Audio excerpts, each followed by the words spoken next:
बिस्मिल्लाहिर्रहमानिर्रहीम। अस्सलाम वालेकुम स्टूडेंट्स। एक्सरसाइज 2A को कंटिन्यू करेंगे। प्रीवियस लेक्चर्स में हम इस एक्सरसाइज के 9 क्वेश्चंस को सॉल्व कर चुके हैं। आज हम क्वेश्चन नंबर 10 को सॉल्व करेंगे। क्वेश्चन 10 के आपकी बुक में 4 पार्ट्स गिवन हैं, तो पहले हम पार्ट ए को सॉल्व करेंगे। तो इसकी स्टेटमेंट को देखिएगा। Find the compound interest on $450 for 2 years at 10% per annum compounded yearly. आपने इस सवाल में कंपाउंड इंटरेस्ट को कैलकुलेट करना है ऑन $450। तो $450 यानी ये वो अमाउंट है जिस पे आपने कंपाउंड इंटरेस्ट कैलकुलेट करना है। तो ये प्रिंसिपल हो गई। 2 ईयर्स जो है वो टाइम पीरियड है। 10% पर एनम का मतलब है साल का 10% इंटरेस्ट मिल रहा है। तो 10% जो है वो क्या कहलाएगा? Interest rate. इसको हम आर से रिप्रेजेंट करते हैं। जो परसेंटेज में गिवन है वो याद रखिएगा कि वो इंटरेस्ट रेट है।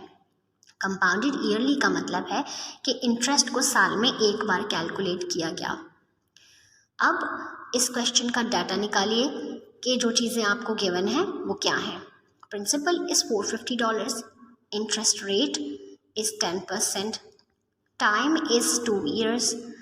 कैलकुलेट आपने क्या करना है? कंपाउंड इंटरेस्ट कैलकुलेट करना है। कंपाउंड इंटरेस्ट का फॉर्मूला क्या होता है? It is A minus P। P is principal. A क्या है? A एक्यूमुलेटेड अमाउंट है। एक्यूमुलेटेड अमाउंट क्या होती है ये तो मैं लेक्चर्स में एक्सप्लेन कर चुकी हूँ। आपको मैं यहाँ जस्ट फॉर्मूला लिख के बताऊँगी। A is equals to P into 1 + R over N power NT। ये जो ऊपर की तरफ एरो है ये शो कर रहा है कि ये जो NT है ये पावर में है। अब ये N क्या है मैं इसको थोड़ा एक्सप्लेन करना चाहूँगी क्योंकि ये टर्म आप अगले क्वेश्चंस में इस्तेमाल करेंगे। N is equals to number of times interest is calculated in a year। एक साल में इंटरेस्ट को कितनी बार कैलकुलेट किया गया है ये N इस चीज़ को रिप्रेजेंट करता है। इसको मज़ीद एक्सप्लेन करने के लिए देखिए, अगर आपको क्वेश्चन में बोला गया है कि कंपाउंडेड ईयरली तो इसका मतलब है साल में एक बार इंटरेस्ट कैलकुलेट किया है तो N की वैल्यू आ जाएगी 1। और अगर आपको कहा गया कि कंपाउंडेड हाफ ईयरली तो इसका मतलब है साल में 2 बार इंटरेस्ट कैलकुलेट किया गया तो N की वैल्यू आ जाएगी 2। और अब अगर आपको कहा गया कि कंपाउंडेड मंथली तो इसका मतलब है साल में 12 महीने होते हैं तो सारे महीने कैलकुलेट किया तो N की वैल्यू क्या आ जाएगी? 12। आई होप कि ये आपको कॉन्सेप्ट क्लियर होगा। अब हम आ जाते हैं नेक्स्ट पार्ट की तरफ कि हमने इसमें सॉल्व क्या करना था। अमाउंट हम फॉर्मूला में वैल्यू पुट कर लेते हैं। P की वैल्यू है 450, इंटरेस्ट रेट की वैल्यू है 10/100, पावर N की वैल्यू है 1 और टाइम की वैल्यू है 2। सॉल्व करेंगे।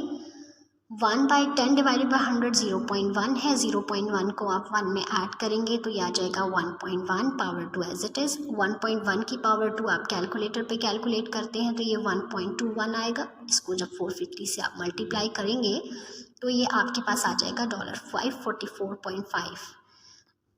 ये एक्यूमुलेटेड अमाउंट आ गया। कैलकुलेट क्या करना था? Compound interest. तो कंपाउंड इंटरेस्ट की वैल्यू पुट कर दें। A की वैल्यू है 548 माइनस P की वैल्यू थी 450, दोनों को माइनस किया तो $94.5 आपके पास कंपाउंड इंटरेस्ट ही आ जाएगा जो आपने कैलकुलेट करना था। नेक्स्ट पार्ट की तरफ आ जाते हैं। Part C। पार्ट B को सॉल्व नहीं करी हूँ क्योंकि वो बिल्कुल सेम है, वो आप खुद करें। पार्ट C में आपको कहा जा रहा है कि कंपाउंड इंटरेस्ट कैलकुलेट करें on $5,000 for 2 years at 11 into 3/4% per annum compounded yearly। इसमें आपने 5,000 के ऊपर इंटरेस्ट कैलकुलेट करना है तो ये 5,000 जो है ये प्रिंसिपल है। टाइम 2 years है।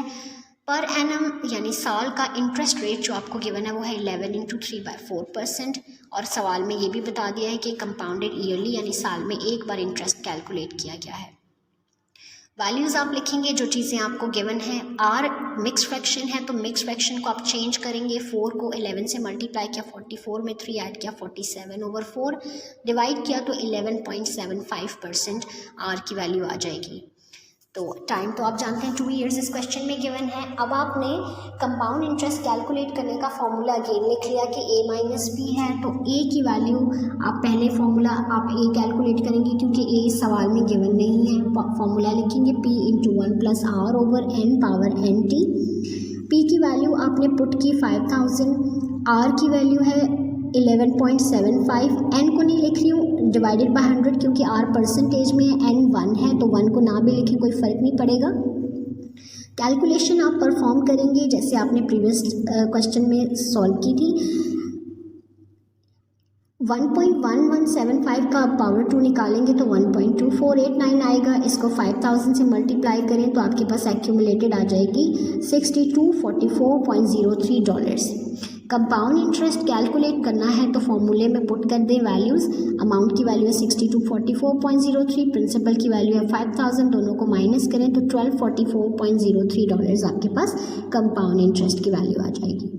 नेक्स्ट क्वेश्चन की तरफ आते हैं। Question number 11, Wilson invest $5,000 at 5 into 1/4% per annum compound interest compounded annually.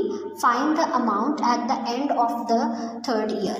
Wilson ने $5,000 इन्वेस्ट किए किस रेट के ऊपर? 5 into 1/4% रेट के ऊपर, और इसमें कहा गया है कि इंटरेस्ट जो है वो एनुअली कंपाउंड किया। एनुअली या ईयरली का मतलब यही है कि साल में एक बार इंटरेस्ट को कैलकुलेट किया गया है। आपने अमाउंट कैलकुलेट करनी है जो तीसरे साल के आखिर में उसके पास होगी। तो प्रिंसिपल जो वो इन्वेस्ट कर रहा है वो प्रिंसिपल हो गया, 5000 इज़ प्रिंसिपल। आपके पास इंटरेस्ट रेट की वैल्यू मिक्स्ड फ्रैक्शन में है, इसको चेंज करें, 4 5 20, 21 में बाय 4 करेंगे तो 5.25% आ जाएगी। टाइम 3 इयर्स गिवन है, तीसरे साल के आखिर में, मतलब 3 साल का टाइम गिवन है। एक्यूमुलेटेड अमाउंट फाइंड आउट करनी है तो एक्यूमुलेटेड अमाउंट का फॉर्मूला लगाएंगे, वैल्यूज पुट करेंगे।